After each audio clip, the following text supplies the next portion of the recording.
Okay, we got a little bit of a weird one to translate here. Okay. We're up to Mishlei 1627. Tez Zayin Chav Zayin. Ish Bliyaal Kore Ra'a. Hey, Rifki, welcome back. Ish Bliyaal Kore Ra'a. Ve'al Sefaso Ke'ish Tsaraves. Who would like to try to translate that? Um, a man of, I would have thought it's like without a yokelessness, but Yeah. Yeah, that's how I would translate it also. Okay, so a man who is Blial. Okay, how do you spell Blial? Okay. So I would translate it as okay, yeah, so you're going with the with what we've learned before, which is it's a compound word of bli and ol, which means without a yoke. So I think the closest English word is either lawless or unprincipled. Okay, so like um let's say lawless or unprincipled. Actually, let's go like this. Yeah. Okay. Korera. bows to evil, maybe. Okay, so that would be with an ion. That would be Korea. So Okay. Korea, anyone know what Korea is? Is it harvest? But I had sure. It is a agriculture word that you might have seen. Has like a core of raw. I don't Oh, know. interesting. I didn't think about that it was related to core. I don't know if it is. So kara is to dig. Okay, let's see if it's oh yeah, interesting. Yeah, so in Assyrian it came from large vessels for holding corn, or I guess grain. So yeah, so to dig. Okay, so he digs ra'a, so digs bad, evil, or harm. Ve'al sfaso ke'ish tsaravis. And upon his on the lips, right? Yeah, so here's the weird Um, thing, right? So this is a case of a Creek sieve where the pasuk is written one way, but we're supposed to read mm, it another way. So it's written as lips, but we're supposed to read it as lip. Okay, so I don't know why that would matter on his lip. Okay, could mean would it mean just lips or like its lips? I think it would be his lips because I don't know if there's another subject in the pasuk. The only other subject would be the evil, and if it was referring to evil, it would be Safasaha. Okay, got it. Is like an a something fire. I'm not sure Yeah, what so star. Saravis is burning or scorching. Apparently scabbing also, but I don't think that's going to be it. So like a burning fire. Actually let's use scorching fire because burning is like soref fire. Okay. Okay, so let's dig into this. There's a couple more ambiguities that we didn't really explore here. Okay, so ish blial. Okay, so here you have this translation that says blial is worthless. Okay, and this says it's from bli, not, and ya'al, which means worth or use or profit, like the word toeles. Um, okay, so it's either lawless or unprincipled or worthless. Okay, um, digs. Let's see if it has the second translation in here. Dig. No, it just says dig. Okay, good. It does have. So dig, or it could also mean to plot. Okay, which is funny how in English, same thing is that the word plot can either refer to a plot of land or it could refer to like scheming, right? Okay, so it means plots evil or harm. Okay, and upon his lips is like a scorching fire. Right? Let's see these other meforshim here. So yeah, I usually don't quote the Rav Yosef Kimchi here, but since he's a grammarian, so he's the earliest source I found that says Blial is a compound word murkaf bal ya'al. Actually, sorry, I guess that's actually even slightly different. Okay. Um Anyone want to translate what bal ya'al would mean?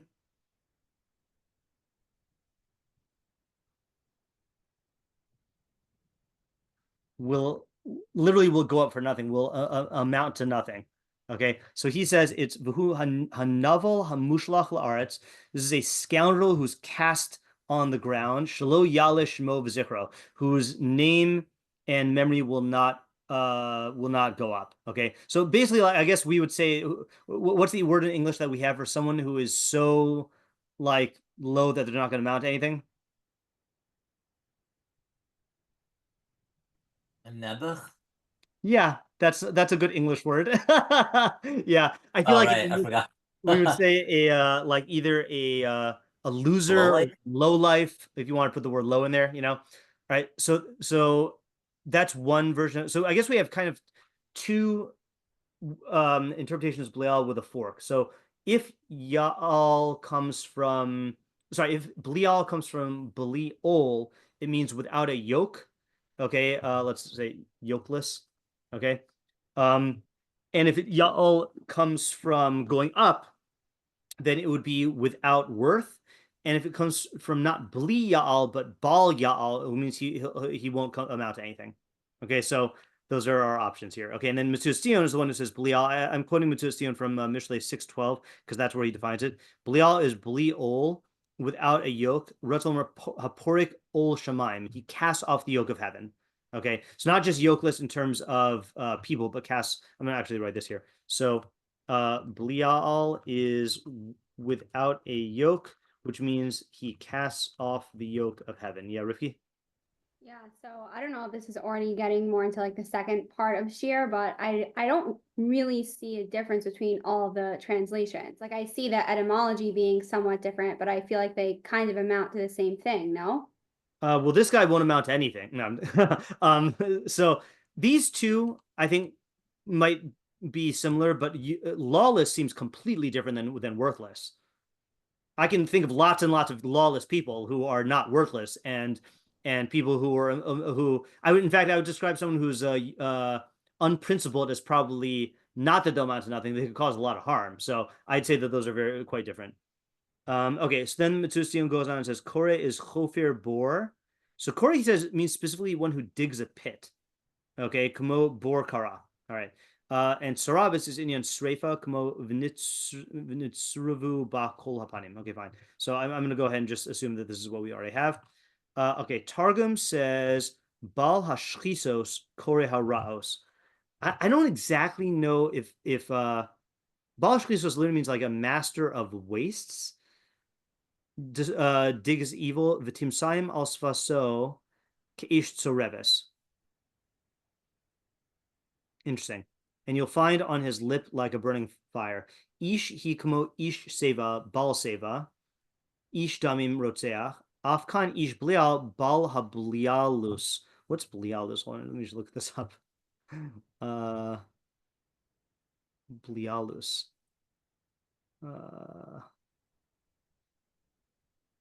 I'm just having to translate the whole side you going. By him, I mean her. Please translate this.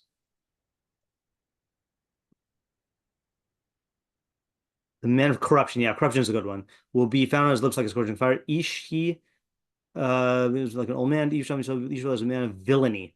Okay, yeah. So let's say a corrupt man digs evil, and you will find how is Timsaim, and they will be found on his lips like a scorching fire, and they will be found on his lips like a scorching fire. Yeah, Ariel? Yeah, I should just put in the chat, but in Shmuel they use the term Ibnei Blial by David right. by Shaul. Right. Very interesting, I wonder. Yeah, that's probably where a lot of meforshim talk about, because that's probably I don't it's also used in Chumash. I think it's used by the Ir Hanidachas. Let's just see really quickly. I had the searches there. Hold on. Ir Hanidachas is the city that goes and worships Avodah Zarah. Yatsu anashim bnei Blial mikirbecha v'yadichas Iram as Yoshvi Iram. So the men who were what do you call it? So it's this way. I forgot about this. It's used in only two contexts in the Chumash. It's used by people who worship who lead the city astray to worship Avodah Zarah, and it's also used for people who refuse to lend money as the Shemitah year comes. Okay, so that's just something to note. Yeah, that's interesting. Okay, and then the Targum says Gavra Taloma Chafar Bishta Vase Nura Yahava Zilike. Okay, I forgot to look it up, and I think we already have enough to go on here. Okay, let me just move these. All right. So then we've got our English translations. We have Art Scroll that says a lawless man digs up evil as if a fire burns on his lips. So it's kind of joining the two clauses there. Rav Hirsch says an unprincipled man prepares evil. Okay, so I don't know where it gets prepared from. And on his lips there is a searing fire. Alter says a worthless man is a furnace of evil, and on his lips is like a burning fire. And classic Alter, he says furnace of evil. The Masoretic text reads kore ra'a, digs up evil. The translation adapts a widely accepted emendation, kur ra'a. Okay, a furnace of evil. Okay, I'm comfortable ignoring this for the time being. Okay, so what I'm going to do is I'm going to post these or paste these into the chat so people can have them, and I'm going to move these out of the way because we need all the room we can get for analyzing this here. Okay, so what are the questions and problems here? Yes. What does it mean to dig evil? I mean, Yeah. people perform evil or engage in evil. That's Right. What does it mean? unusual. Yeah, by digging evil. Yeah, right. I don't think it's meant in like slang, like I dig it, you know. But maybe it is. I don't know. But I don't. But if it is, then that's accidental. Yeah, Isaiah. So like says on his lips is like Yeah. a burning fire, but what is like a burning fire? Yeah. Okay. So, yeah. So let's actually break this down to. I feel the feeling we're gonna have a couple questions on this. So what is meant by upon his lips is like a scorching fire? Okay. So the first question is, what is like a scorching fire? All right, I'll add questions as we get them on this. Yeah, Rivki? Yeah, so what's the connection between the two halves? Like, Yeah. what's a direct correlation? Right. Okay. So this is definitely a question we have to answer. Excuse me here. So what is the relationship between the two halves? And I'm going to go ahead and add here. Are they two separate statements, I guess separate but related statements about the ish Bliyaal? Okay, is the second explaining or qualifying the first? Okay, is there a different relationship between the two? Yeah. Okay, so just to explain what I mean by qualifying or explaining the first, Art Scroll took that stance. The lawless man digs of evil as if a fire burns on his lips, whereas Rav Hirsch took the other one. An unpreventable man prepares evil, and on his lips there's a searing fire. Yeah, Ayala? Who is in Ish Bliyaal in this Yeah. context? Okay, so what is the definition of Bliyaal? I guess yeah, ish Bliyaal. Ish Bliyaal in this context. I'll say like, what is Bliyaal? I don't know if this matters, but and this is what I'm about to say. And why ish? Yeah, Isaiah? So what is like this pasuk? I feel like a lot of Mishlei characters have a relationship to Ra. Yeah. So like sort of what special relationship does the Ish Bliyaal have to Ra that Right, other that's a good way to ask the question. characters don't have? What is the specific relationship between an ish Bliyaal and evil? Yeah, I'm just gonna go on my little rant for a second here.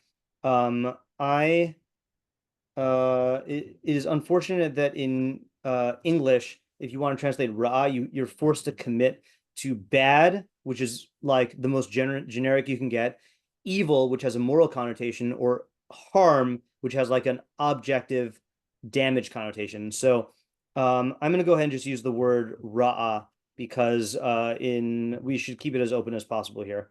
So that's my stance. I'm just going to replace this here. Ra, yeah, Ariel? Yeah, like, what's the main point of this pasuk exactly?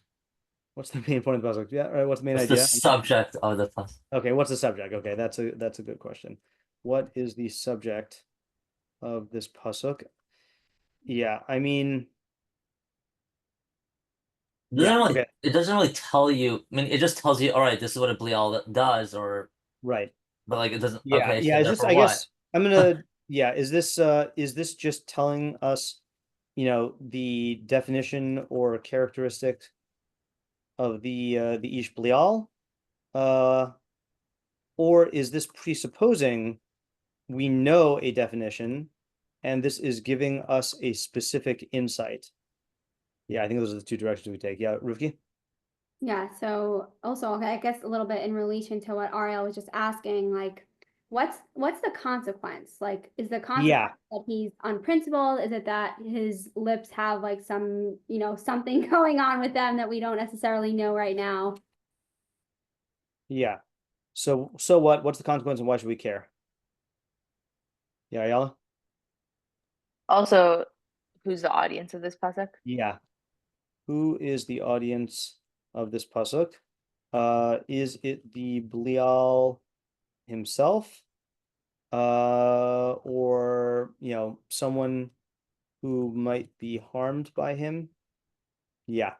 Yeah, I don't have a direct proof that Mishlei is not talking to the Bliyaal, but if you'd say he's unprincipled and lawless, it does not seem like Mishlei is going to talk to him. But so I'm inclined to think that it's for someone else. But then maybe if Bliyaal means the person who's going to amount to nothing, then maybe this is the way to get him out. So yeah, Isaiah. I guess I have two questions actually, but first one, within like what is meant by digging raw, Yeah.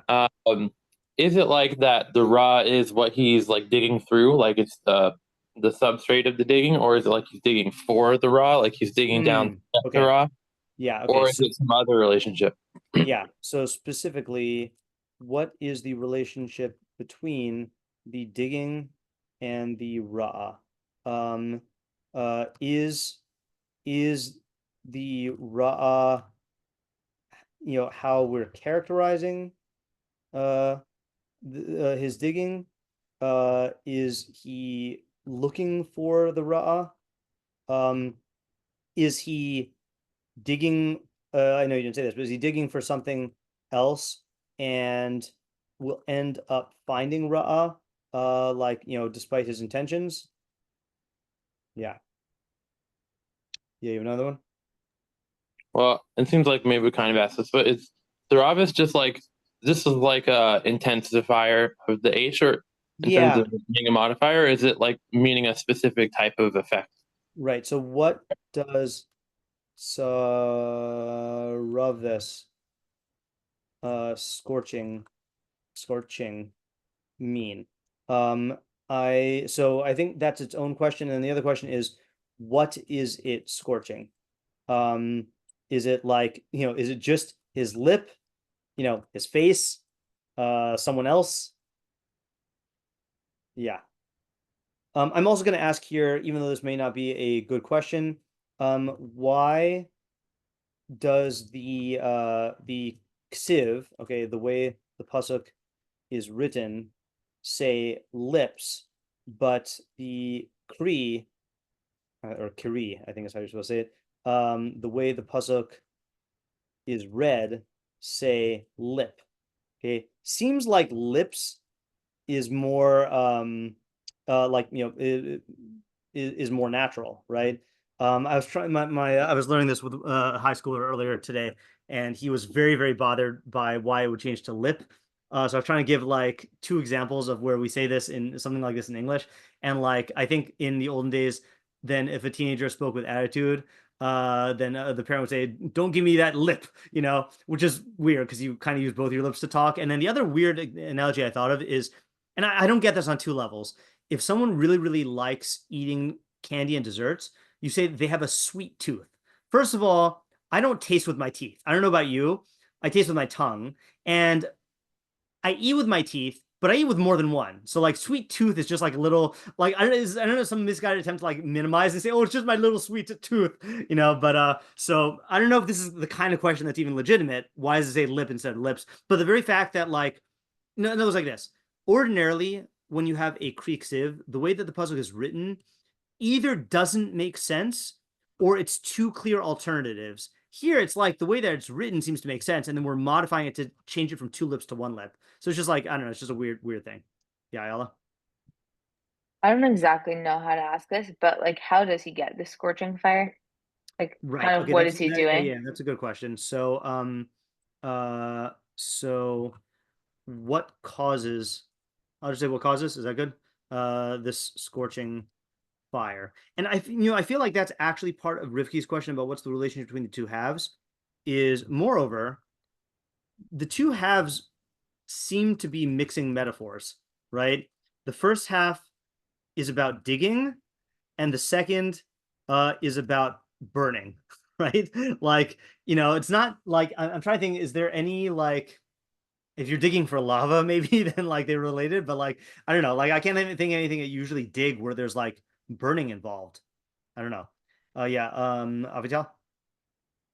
I was just wondering, I guess it's not specific to this pasuk, but in general, I remember when we went through like Mishlei, we didn't really have specific psukim that's defined each character. It was more like through the psukim that they were in, we were able to like I guess understand their character. But I was wondering, like, I guess on the side of, is this like a definition for this like ish? Like, why would it be that? Like, what would make this one different, I guess? Yeah, so I have seen enough psukim where there are some that are straight up definitions and other ones that are characteristics. So I wouldn't and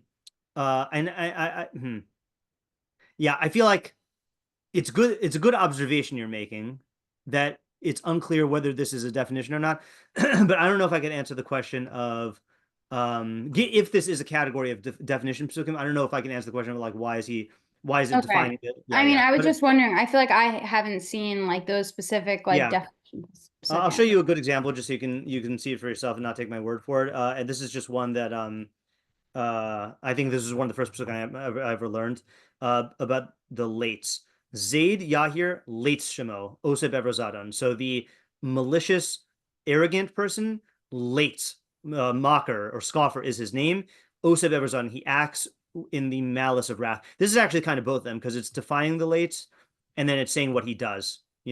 So that's Seems one like example. clear there that it's definition. Yeah, that's very clear because that's his name, right? Yeah, not the other ones are not as clear. I'm trying to think if there's another one that's obviously is clear. Oh yeah. Another one, a good one is that we have done recently. I feel like this is the Oh, actually, this I shouldn't know. Pesi yamin l'chol davar. A naive simpleton believes everything. The arum yavin la shuro, and a cunning person understands every step. So I think a naive simpleton believes everything. I think that's like his defining trait. So those two examples. Yeah, Ariel? Yeah, my question is, what's the difference between an Bliyaal versus a Russia? Yeah. Okay, And like, yeah, and reading the puzzle, Korah, is that dig? Yeah. Okay, so dig. Okay, never mind. Got it. Yeah, I want to be clear, by the way, that when I say dig / plots, in Hebrew there are several words that mean digging and thinking. So one of them is choresh, is to plow, but it also means to plot. And I think there's one more. You know what it is? I think chofer might also mean to dig and to plot. Let me just check it out really quickly here. Chofer. I mean, chofer usually means to dig, but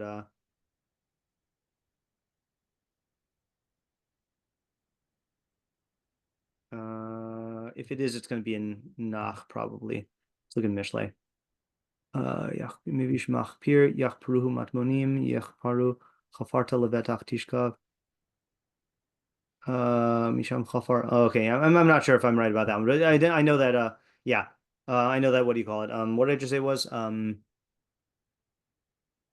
what did I just say?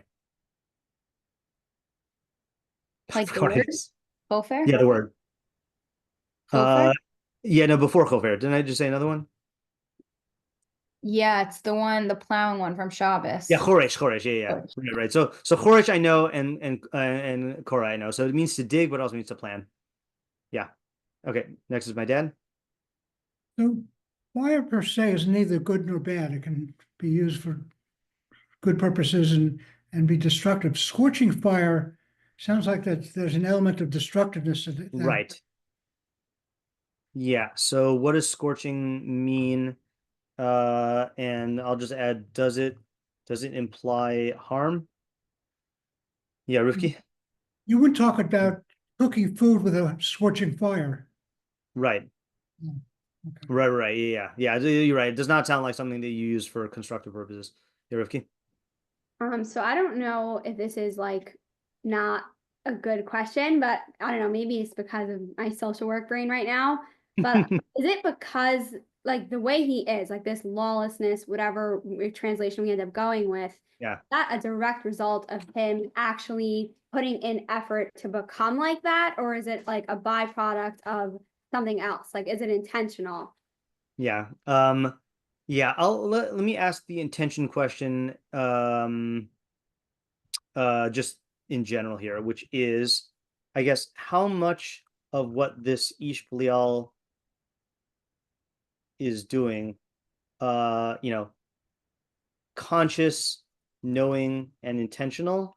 Those might be overlapping. And how much is it,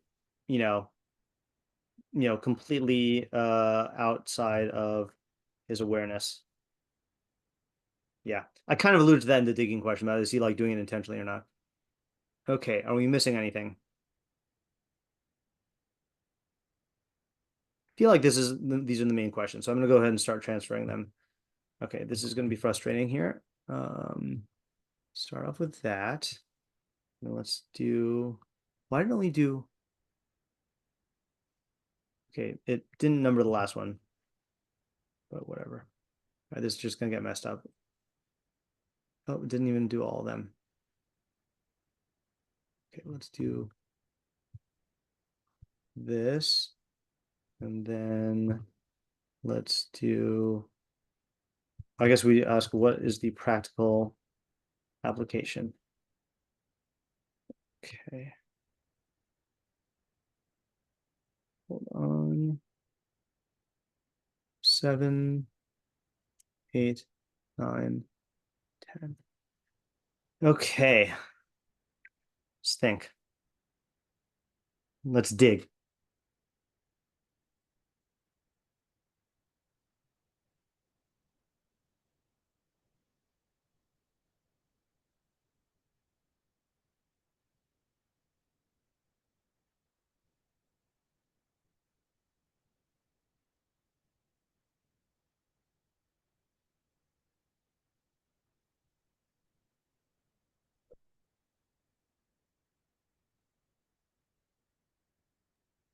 Can I ask another question? Yeah.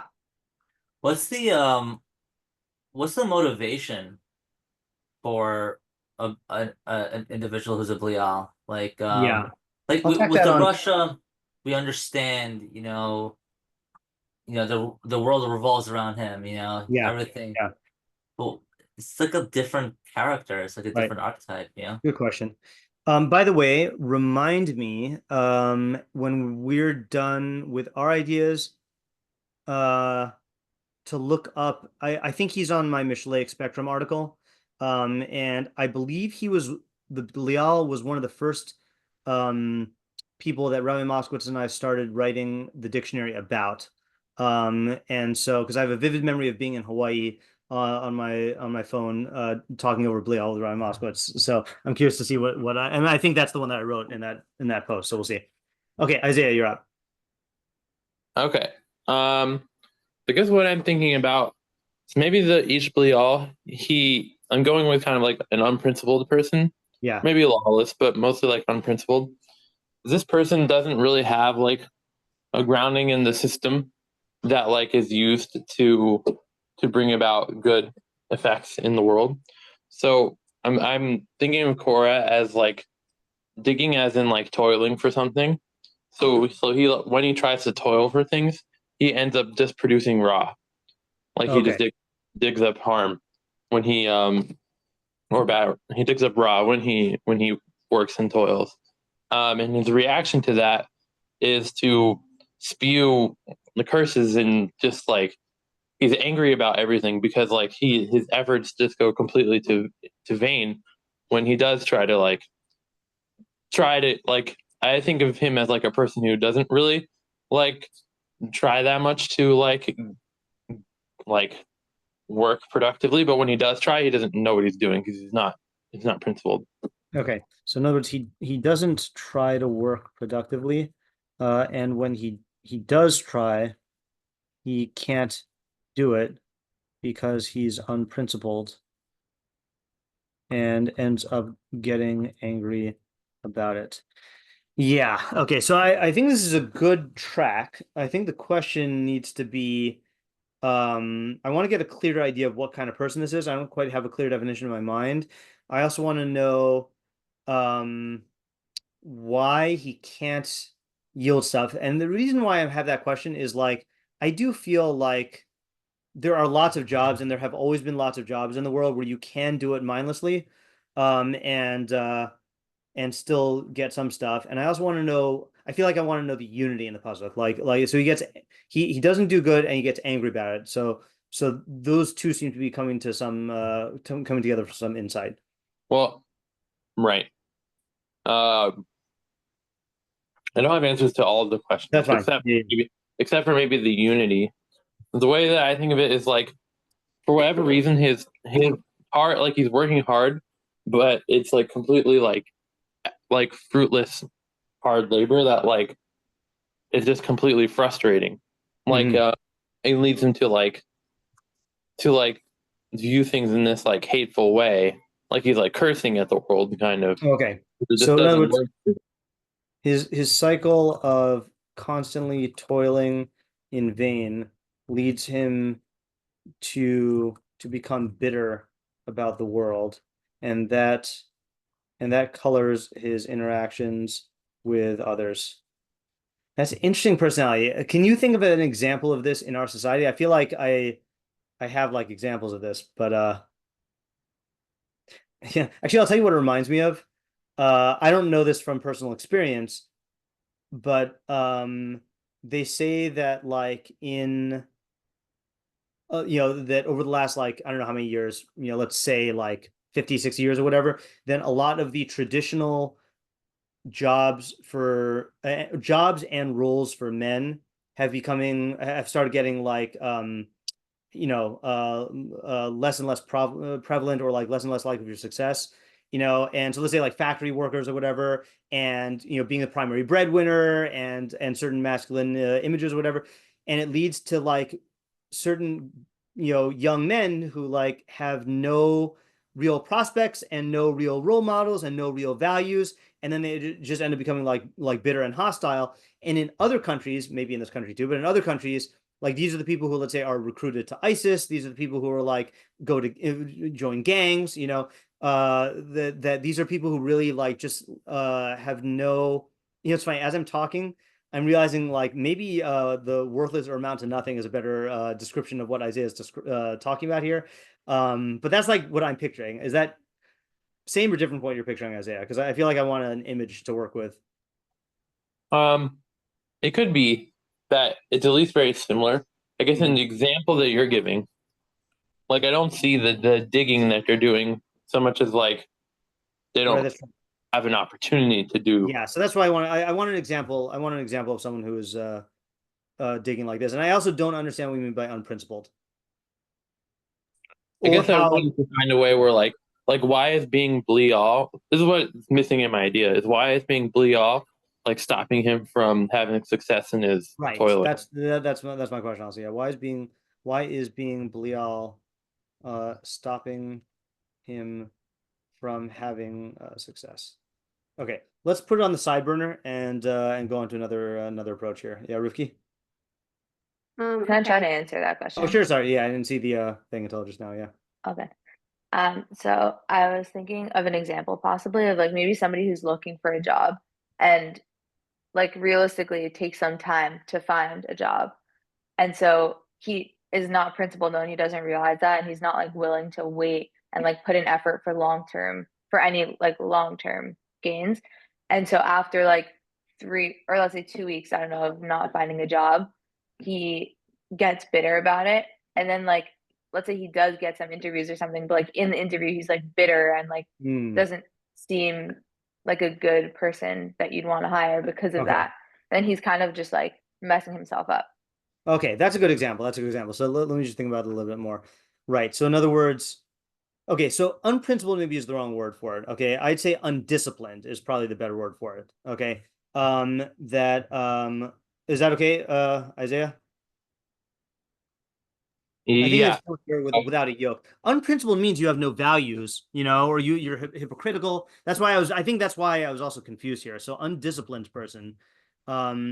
So right. So because he's undisciplined, then he doesn't have the patience to allow real results to accumulate. Another example of this is like there are certain people who come to yeshiva, not this year, who come to yeshiva and like are also kind of expect instant success and then aren't willing to put in the work, and then they become bitter about the lack of progress, and then that taints their entire relationship with Torah and Judaism. So now it's a different question, not like Ariel was asking about what's the difference between this guy and the Russia. Now the question is, what's the difference between this guy and the lazy person? Now, one difference is the lazy person can't even get started. This guy is willing to get started, but what stops him? Let's just say, okay, and so unlike, okay, so one question is, what's the difference between this guy and the Otzel? That's the lazy person. So this guy can get started. Okay, so then the question is, what exactly stops him? Ooh, I just had a thought that might unify a bunch of things, but we'll save it for later.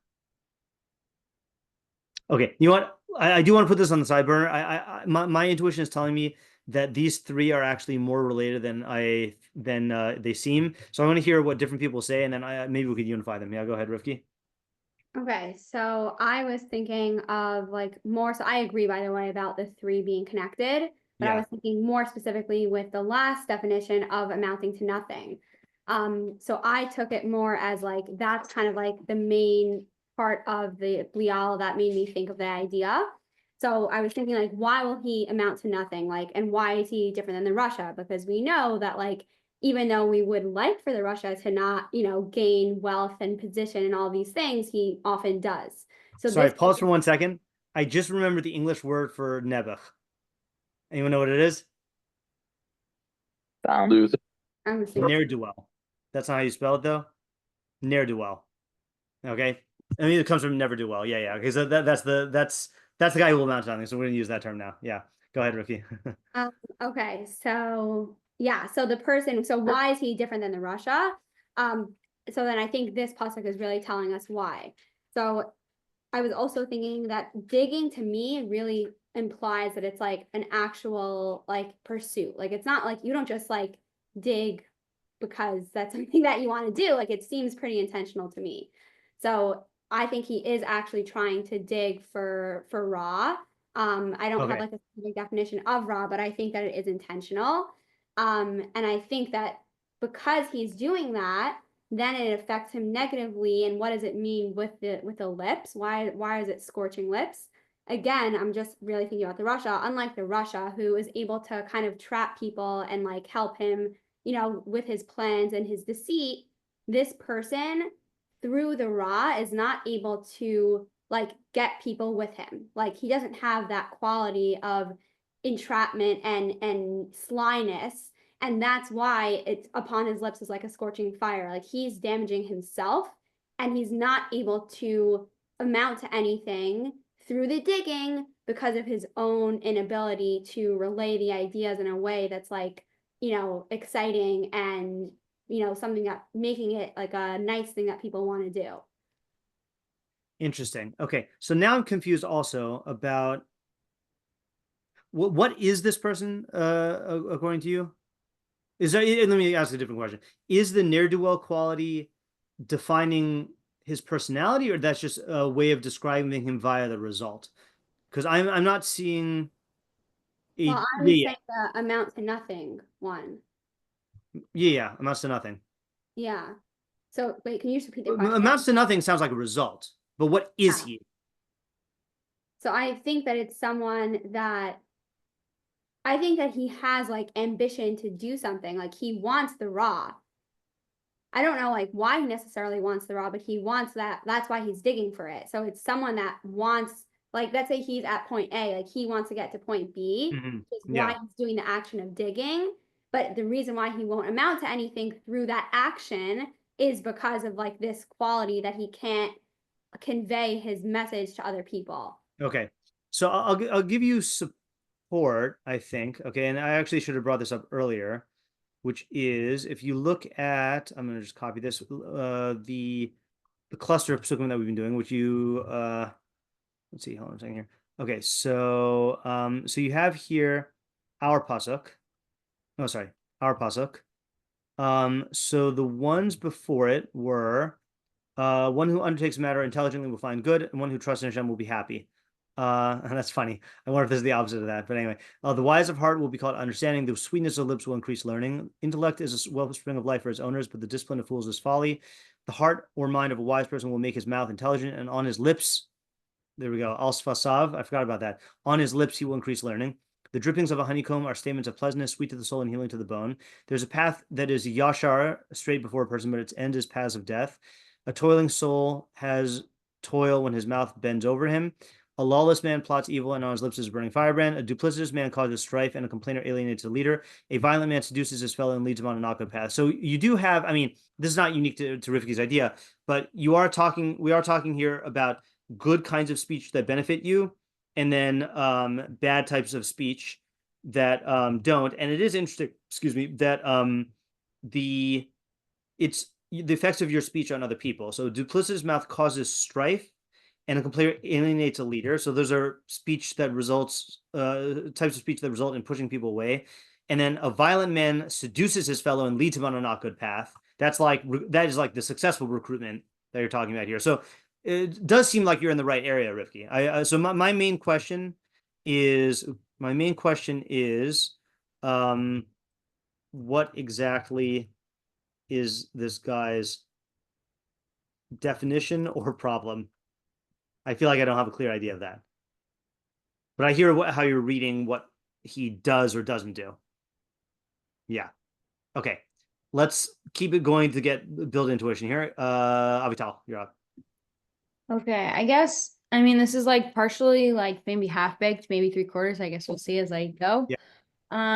But I was thinking that I guess I'll start with the end of the pasuk, that I was thinking like a scorching fire is like something that really spreads, and especially like if he's like kind of like plotting something, or like he's digging up these things that aren't good, which is like really being spread around by him. And I think the first half is kind of like somebody who's like very undisciplined and like really, like, I guess yokeless, I feel like it's a funny word just because I don't really use it in English, but like doesn't feel like any real responsibility, which like kind of also like makes him lawless. Like I think there's a lot of relationship between them.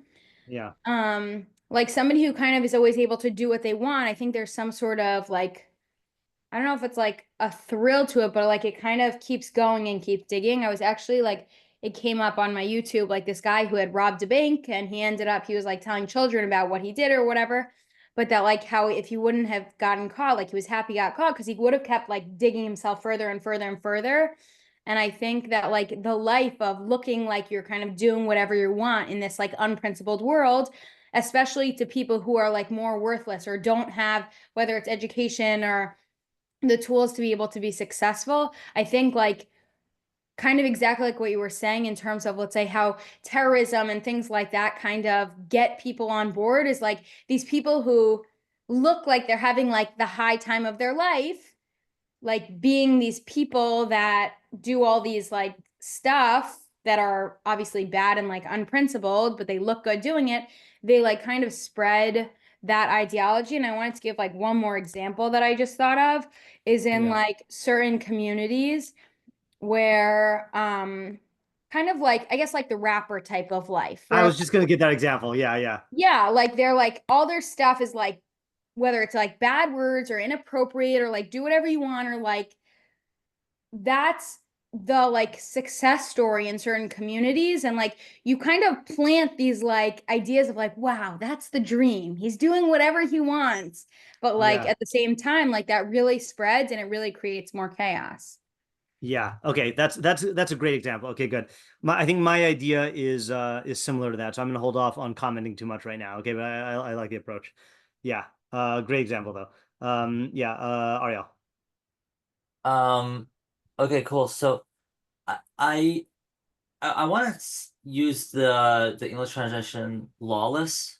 Okay. I think I think that you could have a guy who he doesn't like authority, he doesn't like oppression, Right. and and I think that like it's fine. I'm trying to somehow not make him a Russia, but just to contrast him to Russia for a second, like a Russia, I don't think he's totally against authority. I think he's against authority if it undermines his objective. Meaning, like, I think he's like a Russia can be intentional about his, his agenda moving, sneakily through the system. Mm-hmm. But I think a Bliyaal, I think a Bliyaal, he's not like a full-fledged Russia, but I think by him not wanting to be oppressed or have authority over him, like he's a lawless individual. He wants to roam around free. Any type of individual like that, it could be very destructive to society. It could be very destructive to like a work environment. It could be destructive to anything that has rules and obligations, and that's not conducive to an environment. Right. Right. Yeah. And that is a form of wickedness, but it's not like it's not like in your face wicked. It's more like just leave me alone. I don't want to get involved. But if you're not leaving me alone, then I'm gonna be lashing out like it's gonna lash out in a way where it's very destructive. Yeah. Okay, good. Yeah. This is also, so this is, I think, is the closest to the definition that I have in the Mishleic spectrum article, and this is also very close to my idea. I'm going to pair these two. Even if I don't know if you two would pair these two ideas, but I think that they're paired. Okay, so I'm gonna hold off on commenting on this also. Okay. Yeah. And Yeah. scorching fire, I don't know. I'm not sure if it means lashing out or if it means like, digging. Yeah, I like the digging. I think plots raw or digging. You could use either one, but I have like this guy. If there's an authority over him, he's going to dig evil, even though it's going to be very difficult for him. He's going to find a way to make it happen. Interesting. Okay. It's the toil and the work and the energy that he's going to put into it will be worth it for him just to avoid this pain, even though it's destructive to himself. Okay, out of the having authority over him, even if it's destructive to himself. Yeah. Okay. Good. All right. I think this is on a good track. Yeah. And the scorching fire, it could either mean I don't know. I don't know if it means he's just like lashing out through his words or whatever, or it means that like whatever comes out of his mouth is like very clearly and openly against the system because of authority. Or destructive to the system. I'm not sure. Whatever. Because of his orientation towards authority. Yeah, this is very, very close to the idea that I have. So I'll say in a little while. Avital, you had something to add? Yeah, just on like what we were saying about the Bliyaal versus the Russia. Is it true that I feel like in the Mishleic spectrum that we went through, the Russia like just has a I can't think of the word, like the wrong view of the system that he thinks it revolves around him. Yeah. But it sounds like this guy just has no, like, I don't know if he thinks like, oh, the system doesn't like apply to him, or like he's not even aware of the system. Like, I don't know exactly. Yeah, this is a good time for me to just read. I don't know if this is like related to my idea, but I'll just read the definition I have on the Mishleic spectrum. So first of all, the place where we put him, right, Moskowitz and I put him, he is right to the right of the Russia. So he's like almost as bad as the Russia, but not quite. Okay, and let's see what we said. Okay, so Russia, we said, is the person, again, these are kind of outdated definitions, but they're still useful. Russia is the person who basically wants to supplant the system or impose a system in which his own power and greatness, one who seeks to impose his own system onto reality to achieve power and greatness. That is the opposite of the tzaddik. The tzaddik strives to understand the system of which he is a part and to facilitate the good of that system as a whole, in contrast to the Russia, which is to dominate others and to emerge on top as the greatest and most powerful being. He will do whatever it takes to force this design upon the existing circumstances. This is an artificial scheme. Okay, fine. All right, now the Bliyaal, let's see what we came up with. Bliyaal. Oh, did I miss it? No. Wait. Did I skip over? Did I not write it? Wait a minute. Bliyaal. Oh, it's right there. Okay. Lawless person, one who cannot tolerate being subjugated to any authority. The word Bliyaal is a compound of bli without an ol, yoke. The essence of his personality is that he does not want to feel controlled, ruled, or dominated by anyone. He is anti-authoritarian, not in a philosophical way, but in a wild animal or stubborn child way. Like the Bogey, the Bliyaal has an anthropomorphic view of reality to the extent that when reality... Oh, this is from Rabbi Moskowitz. I can tell this is not me. To the extent that when reality obligates him to do something, he rebels. For example, he won't plant his field during the planting season because he consciously feels, how dare they make me plant? Nobody's going to tell me what to do. Like the Lates, the Bliyaal derives enjoyment from causing destruction and harm, not because he shares the Lates' sadism and malice, but because wreaking havoc in this manner makes him feel independent and unrestrained. Now, here's the connection between the two. The only authority to whom the Bliyaal will pledge his loyalty is the Russia, so long as the Russia gives him an outlet for his lawlessness. It is for this reason that you will see examples of Bliyaal in the second tier of criminal hierarchies. For example, mafia strongmen, gang members who did the dirty work for gang leaders, Nazis who were given outlets for their sadism by being assigned positions of authority in concentration camps. So in other words, they don't like being ruled by anyone, but they will ally themselves to the Russia because, as we are discovering here, Bliyaal is not going to really accomplish anything. He's not going to succeed in building a system, but if someone gives him free reign, then he'll tolerate that little amount of rulership as long as this guy lets him outlet his lawlessness in other areas, as long as the Russia doesn't impose his authority in a way that causes the Bliyaal to rebel against him, which I think can happen. I mean, this probably happens a lot in these criminal organizations where they butt heads too much. So I think this is very, very much like what Ariel was describing here. Okay, I'm still not saying my idea yet, but okay, let's go with my dad next. So the Yiddish word for this guy is he's a ganef. He's okay. A crook. Uh-huh. And the whole idea of being a ganef is you want easy money. You don't want to have to work hard to make the money. You want to get the money with the least amount of effort. Mm-hmm. So this guy is failing at his scam, and worse than the failure, the part about him digging is not only was the scam not working, but he had to put extra effort into achieving his illegal goals, and that has failed. So it's worse than just failure. It's failure in the face of having put in extra effort to try to succeed. And that's where the burning of the tongue comes in. This is a very angry guy. Okay. It's worse than failure because he put in all this effort. Okay, so I hear the personality you're talking about. I guess I'm not convinced that I don't, certainly not in this puzzle. I don't see him striving to cheat or to scam or anything like that. And I think there is actually, and this is not this is not something that you necessarily would have known.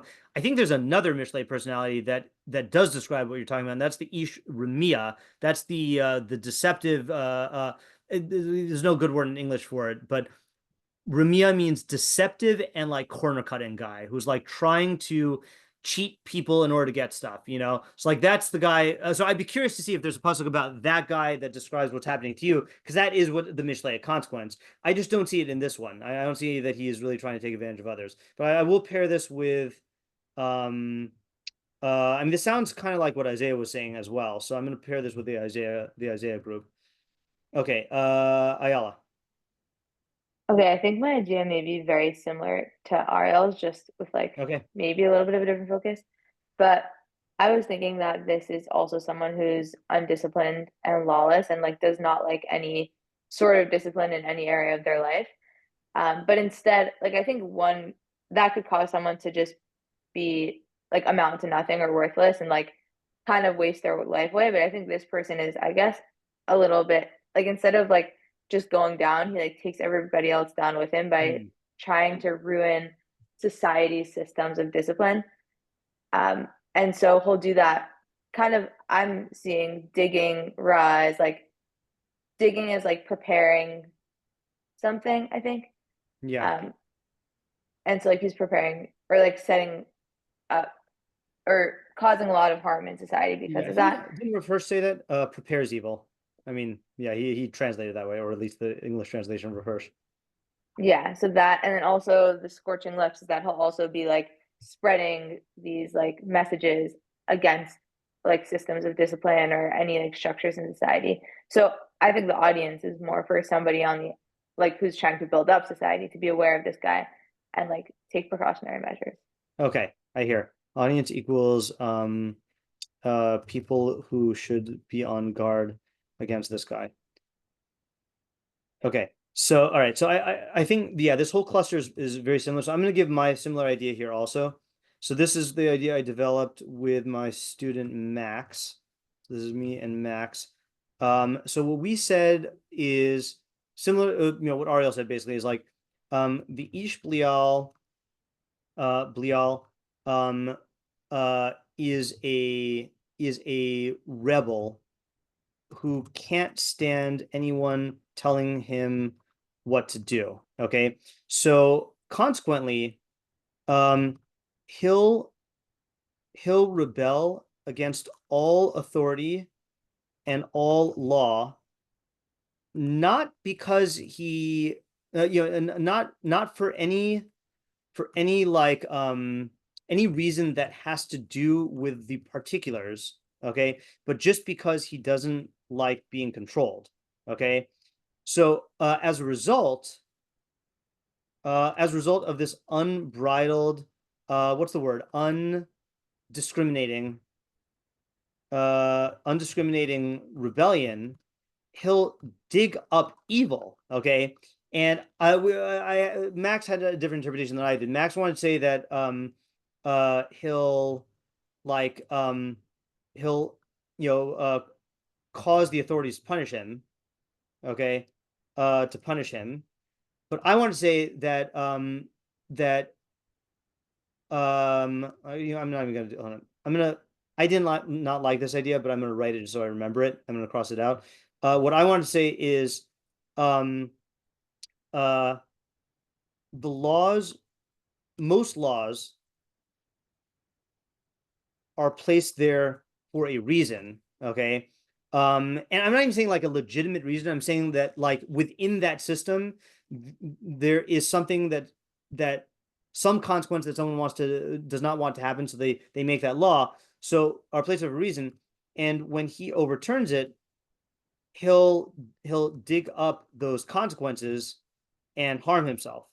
Okay, so that's the first half. Okay, but so what's the going on with his tongue is part of his Bliaalness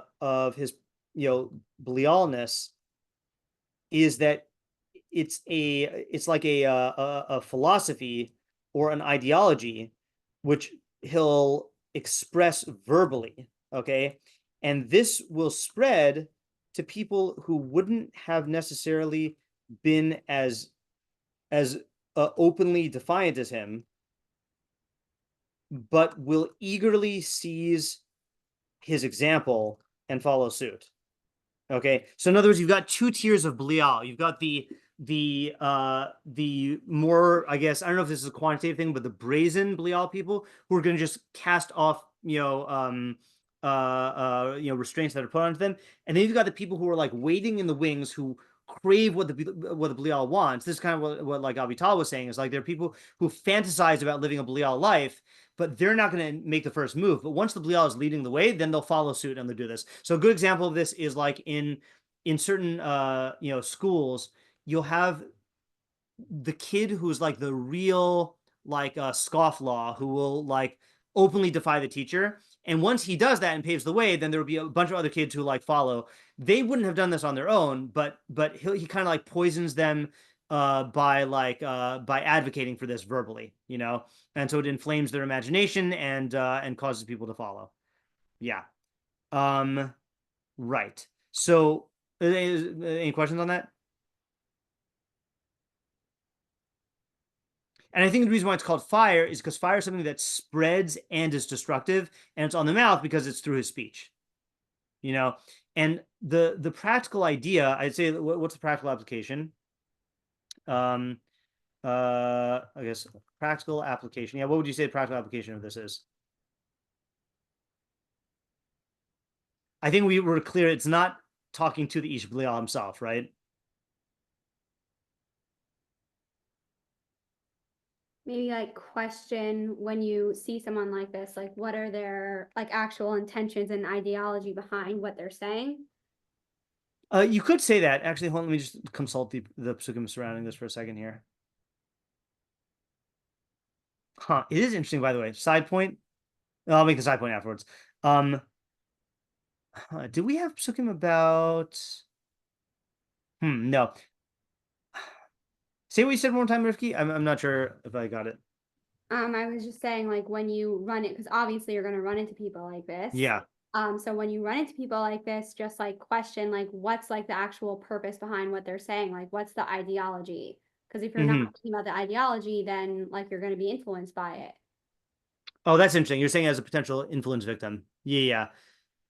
Yeah, I mean, it is true if you're in this second tier group that I'm talking about here. I think the more common way that we would interact, and when I say we, I mean the people who Mishlei is talking to, because I don't think Mishlei is talking necessarily to those people. I'd say the practical application is once you spot someone like this, be very careful about like arousing their rebellion or awakening the rebellion. And then like if you do need to clamp down on them, make sure they don't have a platform, okay, to influence others. All right. Or also like, and in general, try to deprive them of a platform as soon as possible. Okay. I think I think we see stuff like this happen all the time, or have happened all the time in the last, let's say, like 9 years. Especially during various both presidents, and during COVID stuff. Like you get these people who are like on social media who are just Bliyaal in their rhetoric, and that inflames a bunch of other people and makes them Bliyaal. Or like caters to their Bliyaalness, and that can get out of hand. And so I'm not stating this as a policy for like free speech. That's a separate question. I'm saying like from a Mishleic perspective, you don't want to let those people have a platform. Yeah. Now, what do all these have in common? So I do think it's interesting here that there are right now what we've seen, I think, is that there are at least 2 categories of law of Bliyaal, right? One is they don't want to be controlled by an authority. Okay, so that's like what we're saying. Oh, sirens are going after someone Bliyaal outside right now. I don't know if you could hear that. So there's people who don't want to be told what to do, don't want to be controlled by an authority. And I do think Isaiah and Ayala were, and to an extent my dad, are also talking about a type of Bliyaal where they don't want reality as an authority telling them that they have to be disciplined about anything. One is a more interpersonal Bliyaalness. The other one is a more like personifying reality Bliyaalness. And I think they express themselves in different ways. I mean, in this Isaiah cluster, it's more I don't want to say passive, but like comparatively it's more reactive, where they'll try things and then encounter the reality of discipline built into reality and realize they don't want that, and then they'll react to it. Whereas the type of Bliyaal that Avital and Ariel and Ayala and I are describing, actually Ayala is kind of like on I think on both sides here, but definitely the one that Ariel and I are describing, they will actually, I don't know, yeah. I want to say that the more active. I don't know that that's not the main point, but the main point I'm trying to make here. Let me just try to type this out here. Is that both translations of Bliyaal are related. Okay, they're they both yearn to be to not be subjected to any authority, and those who I guess there are those who cast off the yoke placed on them by other people. So those are what we're calling the Bliyaal, and those who resist the yoke placed on them by reality. That's the Bliyaal, or Bliyaal. Yeah. You see what I'm saying? I think there is a common root here. I don't think this is, in other words, when I first read that there are these two definitions of Bliyaal, I thought there were two different personalities. I think that it's a subdivision. They express themselves in different ways, but I think the core is the same thing, is that they don't want to be subject to anyone. Okay. All right. If there are no more questions or comments, I mean, now I guess technically the floor is open for elaborating on Ariel or Avital or Ayala that I had wanted to say my idea before I commented, but now I've got all my cards on the table. Okay, so let's do Matsudas David. Okay, I think that he has an interesting spin on this. Okay, so he says, Korera, so he says, Darcho Lachpor. So the way of, I guess the way of the Bliyaal is to dig and search for strategies to do evil to people. V'gam yarbe l'daber divrei chidudim. Moreover, he will excessively speak words that are sharp and provocative, ilu al sfaso ish sorefes, as if there is a fire on burning on his lips. Okay. So what question do you have here? I think there is a question given what we said here.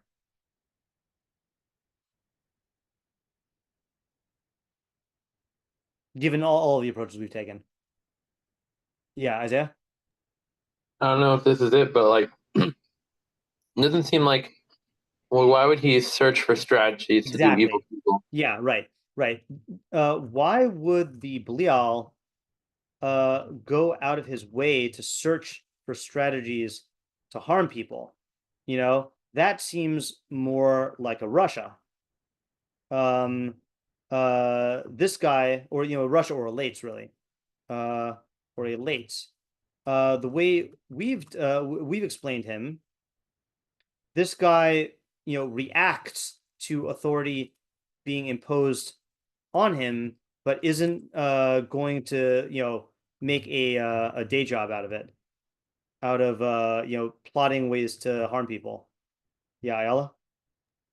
Maybe because if he's not able to get ahead and get what he wants through the normal systems that require discipline, he's going to need to find some other way to like get what he wants. And so that he'll end up just like harming other people in order to try to get what he wants. And maybe temporarily he'll get some stuff through that.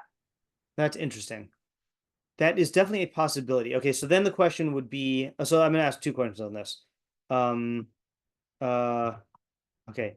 Yeah, well, actually, let me make this a neat question here. Okay, this is about Russia, and then the second question which is a question on Matsudas David, but it's also a question on what you just said, which is why would the Bliyaal characteristically provoke and insult people? That seems more like a Lates. So based on what I'm not holding you what you said, Ayala, but if you were to say what you just said and answering this question, it'd be, he'll only do that as a means to an end. But this makes it sound more like Mitsu's W thinks that he's doing it like as an end in of itself. Well, I would think that it would be a necessary means to an end. But the end you're saying is to get what he wants, right? Yeah, but I'm saying, like, what I guess is your question on it being a means. Yeah, meaning That it may not necessarily be always done. Yeah, and now again, I'm open to the idea that my idea of the Bliyaal is see, I think this is why I liked Avital's idea the best, which is that I think what would the Bliyaal really want to do? What the Bliyaal is like if he got his wish, what would it be? It would see the Russia wants to be in power, okay, and wants to have all the greatness, and usually that comes with wealth and admiration and all this other stuff and kavod. But the Bliyaal wants to be roaming free and like expressing his unbridled sovereignty. Not sovereignty, that's the wrong word. No one can control me. So I think he wants to be doing acts of destruction and harm. So to me, that's the end, Yeah.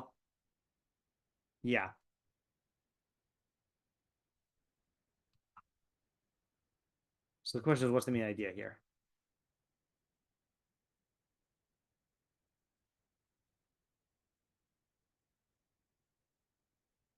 I mean, you know what? Maybe that is the main idea.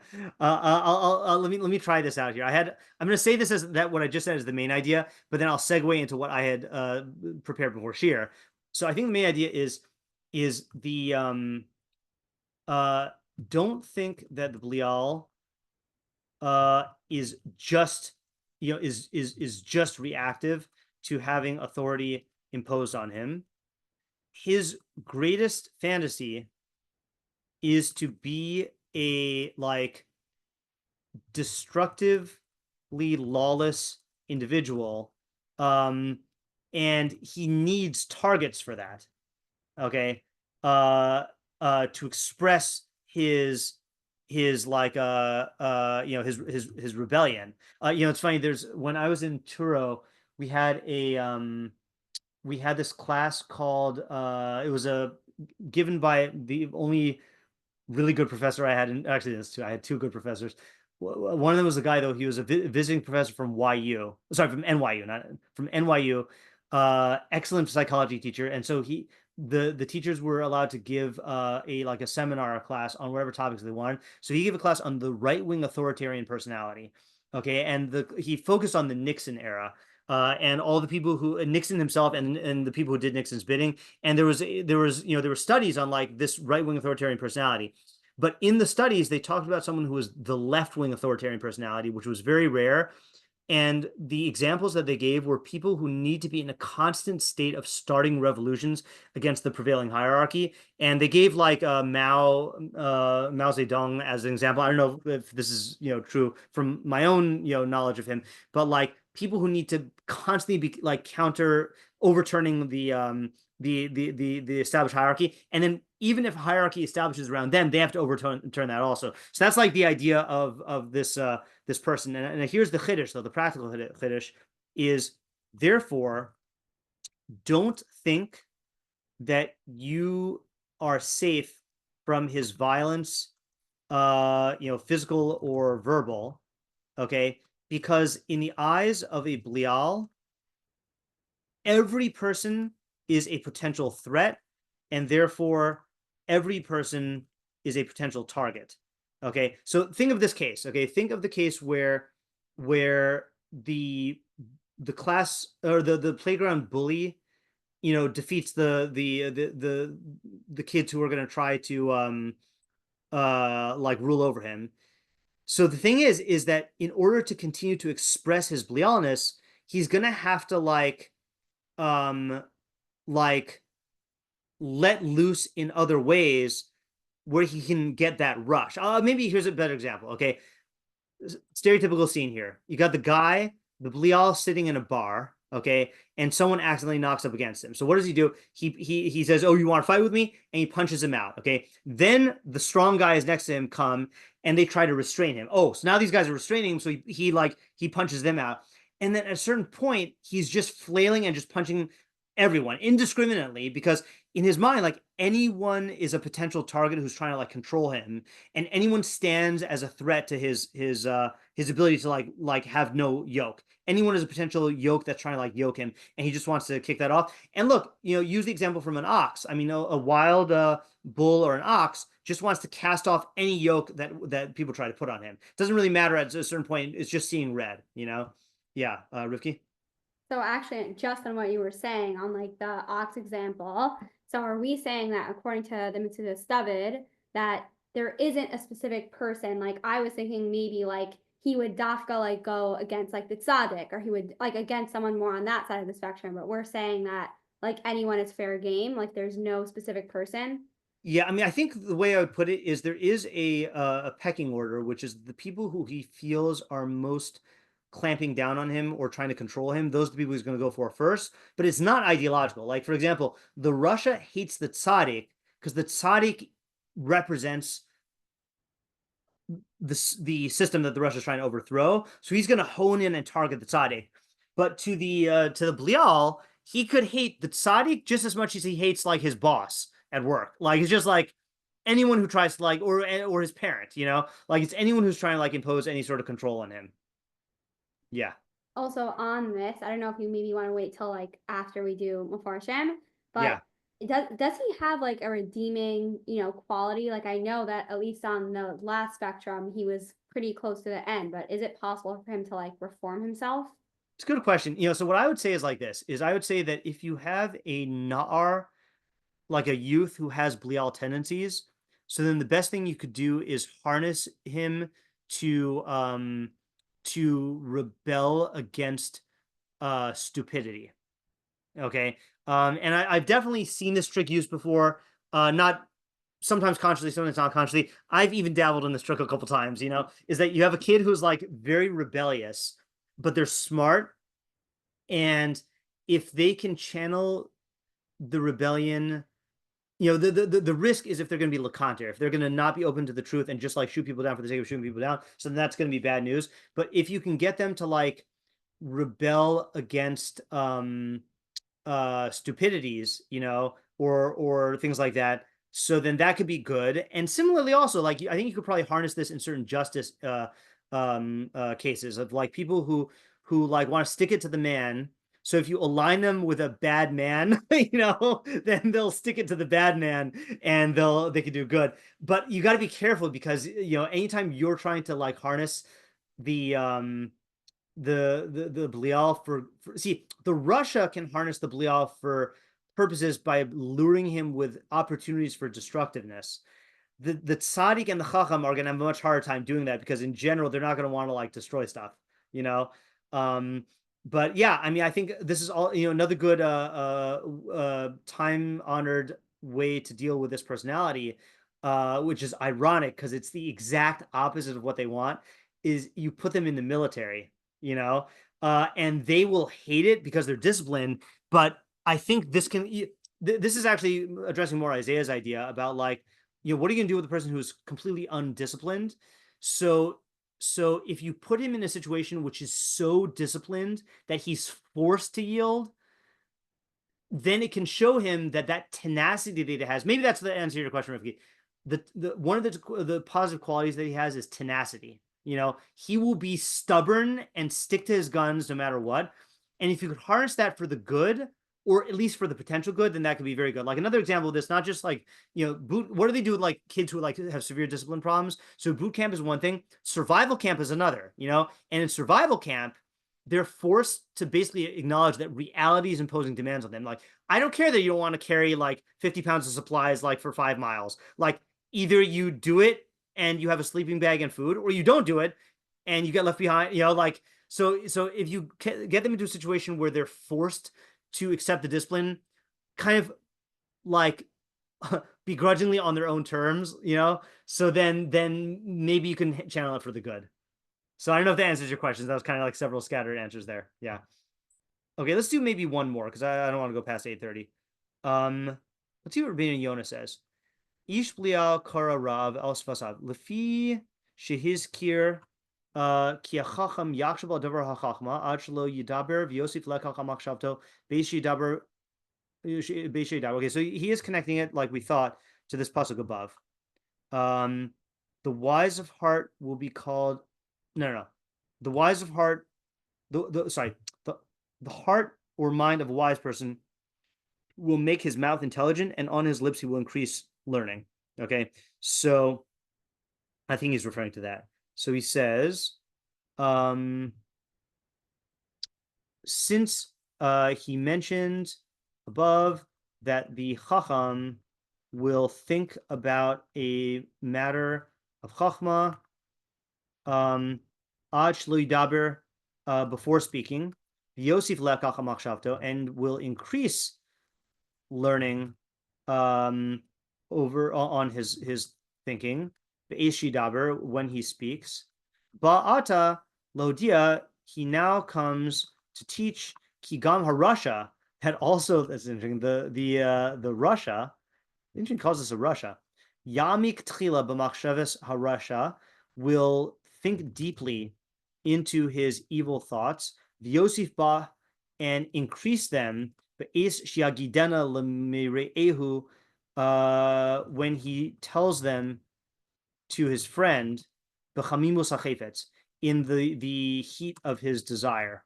Okay, so he says, kara is mamik b'machshavto, v'al keish tzarev hara, hama keish v'hu Torah. Okay, so let's just explain the grammar. Okay, so what's the main idea? First of all, he does seem to be saying this is the Russia. Okay, that ish Bliyaal is being used synonymously with Russia here, but he's drawing a parallel to what he said about the Chacham. In fact, I just want to go check and see what if we just revisit what he said about the Chacham pasuk. This is 27, 26, 25, 24, 23. Mishlei 16:23. Do we do Rabbeinu? Oh, so this is Rabbeinu Yonah. Oh, was there no Rabbeinu Yonah? Maybe there's no Rabbeinu Yonah. Huh. Yeah, the fact that I don't have it here indicates that there is none. All right, fine. So what can we get from this though? But it's interesting. He's saying that the opposite. We didn't ask what the opposite is. What is the opposite? So the opposite he's saying is the previous pasuk, or the whatever that pasuk 13 was. Not 13, whatever it was. It's an interesting parallel, right? Just factually speaking, he's saying that just like a chacham will stop and think, and that'll increase the quality of his thought, and then when he speaks it out, then he'll learn even more. So too, the Russia will stop and think in depth, and then when he speaks it out with his friend, then in the passion of his rishus, it'll increase the evil or the plotting. I'm just going to type that as the summary, right? So just as the chacham will gain by thinking before he speaks, then talking it out, okay, thereby increasing the quality, I guess, enhancing the quality of his thinking, his thoughts. So too, the Russia will plot his evil, and by speaking it out in the heat of his desire, will deepen the evil plotting and make it more evil.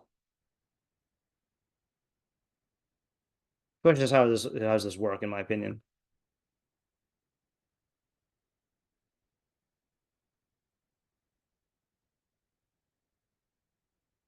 I have an idea.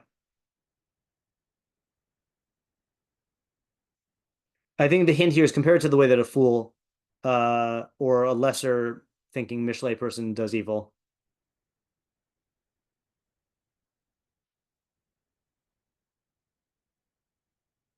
I mean, I think plotting is clear, right? Like anytime you're going to plot and think about it, you are going to develop your plans, find, plot holes. Not and plot holes, not the right word, but it works out really well. And figure out how to do it more efficiently. But the question is, like, how is talking it over with your fellow Russia gonna change things? Yeah, Rivki? I mean, I think like when you speak it out with someone, like even in a chavrusa, like you find like I think it does two things. Like, first of all, you find what's like wrong with it or what would potentially go wrong, and then you also improve it like through realizing what would potentially be like not work for you. So I would have said what you're saying right now, and I'm not denying that it's true, but the phrase here, in the heat of desire, I think that's the key phrase here.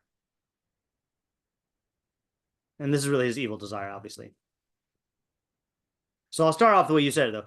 In addition to the regular benefits that come from thinking through your plans and working on it, b'chavrusa, the Russia will gain even more by talking it over with his friend in the heat of his evil desire.